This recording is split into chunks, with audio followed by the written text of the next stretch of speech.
नमस्ते। आज हम लोग फिजिक्स की एक ऐसी दुनिया में उतरने वाले हैं जो दिखती तो नहीं पर हमारी रोजमर्रा की जिंदगी पर हर पल असर डालती है। जी हाँ, हम बात कर रहे हैं स्थिर वैद्युतिकी यानी इलेक्ट्रोस्टैटिक्स की। ये वही अदृश्य ताकत है जो बालों में कंघी घुमाने से लेकर आसमान में बिजली चमकने तक हर जगह मौजूद है। अच्छा, सर्दियों में जब ऊनी स्वेटर उतारते हैं तो वो चट चट की आवाज़ सुनी है ना। और कभी कभी तो अंधेरे में हल्की सी चिंगारी भी दिख जाती है। कभी सोचा है कि भाई ऐसा होता क्यों है? ये जो बिल्कुल आम सी घटना लगती है ना, इसके पीछे फिजिक्स का एक बड़ा ही मज़ेदार सिद्धांत छुपा हुआ है और आज हम उसी को समझने जा रहे हैं। तो चलिए अब इसमें थोड़ा और गहराई से उतरते हैं। देखिए, इस पूरे रहस्य की चाबी है स्थिर वैद्युतिकी में, जिसे हम इंग्लिश में इलेक्ट्रोस्टैटिक्स भी कहते हैं। अब नाम से बिल्कुल साफ है। इलेक्ट्रो मतलब आवेश और स्टैटिक्स मतलब रुका हुआ। तो सीधी सी बात है, ये रुके हुए आवेशों की ही पढ़ाई है। अब देखिए, स्थिर वैद्युतिकी हमें एक बहुत ही मज़ेदार बात बताती है। वो ये कि किसी भी चीज़ पर जो चार्ज आता है ना, उसका असली कारण उसके अंदर मौजूद छोटे छोटे कणों का व्यवहार है। और यहाँ सबसे ज़रूरी बात जो याद रखनी है वो ये है कि चार्ज कहीं से पैदा नहीं होता, बनाया नहीं जा सकता। ये तो बस कुछ कणों का एक जगह से दूसरी जगह जाना है, मतलब सिर्फ एक ट्रांसफ़र है।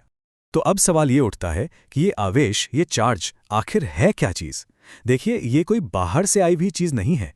ये तो पदार्थ का एक फंडामेंटल, एक बिल्कुल बुनियादी गुण है।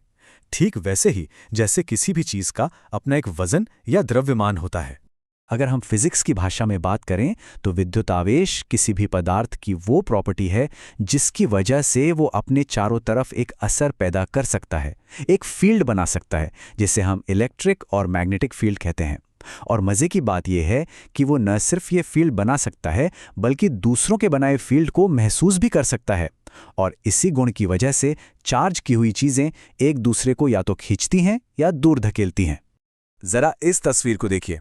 ये बिल्कुल साफ साफ दिखा रही है कि कैसे एक अकेला चार्ज भी अपने चारों ओर एक अदृश्य असर का एरिया, एक फील्ड बना लेता है। इसी को हम विद्युत क्षेत्र कहते हैं। और इसी फील्ड के जरिए वो दूसरे चार्जेस पर फोर्स लगाता है, बल लगाता है। चलिए, अब ये समझते हैं कि कोई चीज़ चार्ज होती कैसे है। और इसकी शुरुआत हम करेंगे पॉजिटिव चार्ज से, जिसे हम धनावेश भी कहते हैं। इसका पूरा का पूरा राज जो है वो इलेक्ट्रॉन थ्योरी में छिपा हुआ है। यहां पर सोडियम एटम का उदाहरण देखते हैं। देखिए, एक नॉर्मल सोडियम एटम में 11 पॉजिटिव प्रोटॉन और 11 नेगेटिव इलेक्ट्रॉन होते हैं, बराबर। तो वो न्यूट्रल होता है, उदासीन। लेकिन जैसे ही वो अपना एक इलेक्ट्रॉन, बस एक इलेक्ट्रॉन खो देता है, तो क्या होता है? अब उसके पास 11 प्रोटॉन तो है, पर इलेक्ट्रॉन बचे सिर्फ 10। तो एक पॉजिटिव चार्ज ज्यादा हो गया ना, और बस ये बन गया एक पॉजिटिव सोडियम आयन। तो सबसे जरूरी बात क्या सीखी हमने? पॉजिटिव चार्ज का मतलब प्रोटॉन का आना बिल्कुल नहीं है, नहीं। इसका मतलब है इलेक्ट्रॉन का जाना। जब भी किसी न्यूट्रल चीज से इलेक्ट्रॉन निकल जाते हैं तो वहां इलेक्ट्रॉनों की कमी हो जाती है और बस वो चीज पॉजिटिवली चार्ज हो जाती है। और इस पूरे प्रोसेस को हम इस छोटे से इक्वेशन से दिखा सकते हैं। एक न्यूट्रल सोडियम यानी Na बदल जाता है एक पॉजिटिव सोडियम आयन Na+ और एक इलेक्ट्रॉन E- में। है ना कमाल? साइंस इसी तरह बड़ी बड़ी बातों को इतने सिंपल इक्वेशन में बता देता है। तो ये तो हुई पॉजिटिव चार्ज की कहानी। अब देखते हैं कि इसका ठीक उल्टा यानी नेगेटिव चार्ज या ऋणावेश वो कैसे बनता है। और अब तक तो अंदाजा लग ही गया होगा, ये तब होता है जब कोई एटम बाहर से इलेक्ट्रॉन ले लेता है। क्लोरीन का ये उदाहरण इस बात को बिल्कुल क्रिस्टल क्लियर कर देगा। एक न्यूट्रल क्लोरीन एटम में 17 प्रोटॉन और 17 इलेक्ट्रॉन होते हैं। अब जब ये कहीं से एक एक्स्ट्रा इलेक्ट्रॉन पकड़ लेता है तो क्या होगा? प्रोटॉन तो अभी भी 17 ही हैं, पर इलेक्ट्रॉन हो गए 18। एक नेगेटिव चार्ज ज्यादा हो गया और ये बन गया एक नेगेटिव क्लोरीन आयन।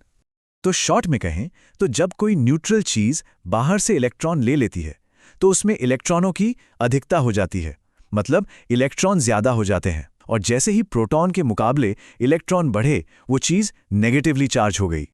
इसका इक्वेशन भी बिल्कुल सीधा साधा है। एक न्यूट्रल क्लोरीन एटम Cl जब एक इलेक्ट्रॉन E- को ले लेता है तो वो एक नेगेटिव क्लोरीन आयन Cl- बन जाता है। सिंपल।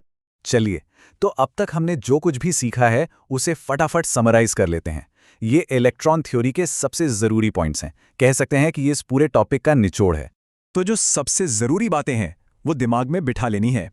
पहली बात, चार्जिंग का सारा खेल सिर्फ और सिर्फ इलेक्ट्रॉन के ट्रांसफर का है। दूसरी बात, अगर इलेक्ट्रॉन चले गए यानी उनकी कमी हो गई तो चीज पॉजिटिव चार्ज हो जाएगी। तीसरी बात, अगर इलेक्ट्रॉन आ गए यानी वो ज्यादा हो गए तो चीज नेगेटिव चार्ज हो जाएगी। और चौथी और बहुत ही इंपॉर्टेंट बात, प्रोटॉन अपनी जगह न्यूक्लियस में चुपचाप बैठे रहते हैं, वो इस लेन देन में कोई हिस्सा नहीं लेते। अच्छा, अब जब हम ये समझ चुके हैं कि चार्ज का मतलब सिर्फ इलेक्ट्रॉनों का इधर से उधर जाना है, तो एक बड़ा ही लॉजिकल और मजेदार सवाल दिमाग में आता है।